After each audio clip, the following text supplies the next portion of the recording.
नमस्कार दोस्तों, कैसे हैं आप सब?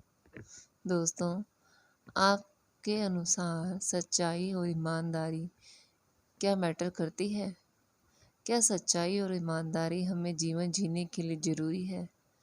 आपकी क्या राय है इस बारे में? आप अपनी राय मुझे कमेंट में ज़रूर बताइएगा। तो चलिए मैं आज आपको इसी के ऊपर एक कहानी भी सुनाती हूँ। बहुत पुरानी बात है, एक भिखारी को बाज़ार में चमड़े का एक बटुआ मिला। उसने बटुए को खोलकर देखा तो बटुए में सोने की 100 अशर्फियाँ थीं। इतने में भिखारी ने एक सौदागर को चिल्लाते हुए सुना, मेरा चमड़े का बटुआ खो गया है। जो कोई भी उसे खोज कर निकालेगा, मैं उसे इनाम दूंगा। अब भिखारी बहुत ही ईमानदार आदमी था। उसने बटुआ सौदागर को सौंप दिया और यह रहा आपका बटुआ। क्या आप मुझे अब इनाम दोगे? तो सौदागर बोला, इनाम? सौदागर ने अपने सिक्के गिनते हुए कहा, इस बटुए में तो 200 अशर्फियाँ थीं। तुमने आधी रकम तो चुरा ली, अब इनाम भी मांगते हो? दफा हो जाओ यहाँ से, वरना मैं सिपाहियों को बुला लूँगा।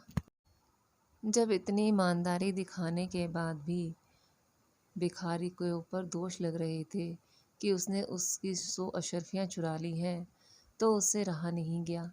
उसने कहा, मैंने जब कुछ चुराया ही नहीं है तो मैं अदालत जाने से भी क्यों डरूं?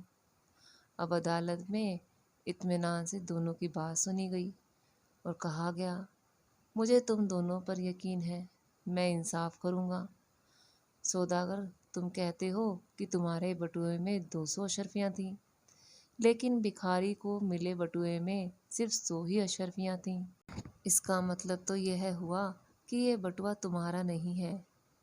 क्योंकि भिखारी को मिले बटुए का अब कोई दावेदार तो है नहीं, इसलिए मैं आधी रकम शहर के खजाने में जमा करने को और बाकी आधी रकम भिखारी को देने का हुक्म देता हूँ।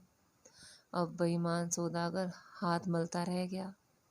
अब वो तो बेचारा चाह कर भी कुछ नहीं कर पाया। अपने बटुए को अपना ही नहीं कह सकता था, क्योंकि ऐसा करने पर उसे कड़ी सजा भी हो सकती थी। इंसाफ पसंद अदालत की वजह से भिखारी को ईमानदारी का अच्छा इनाम मिला। तो दोस्तों, अगर आप भी सच्चे और ईमानदार हों तो प्रकृति हमें सब कुछ प्रदान करती है। बस हम सिर्फ सच्चाई और ईमानदारी से अपना जीवन जिए तो हमें किसी से भी डरने की आवश्यकता नहीं है। अगर आज की आपको ये छोटी सी कहानी अच्छी लगी हो तो कृपया लाइक और सब्सक्राइब भी ज़रूर करें।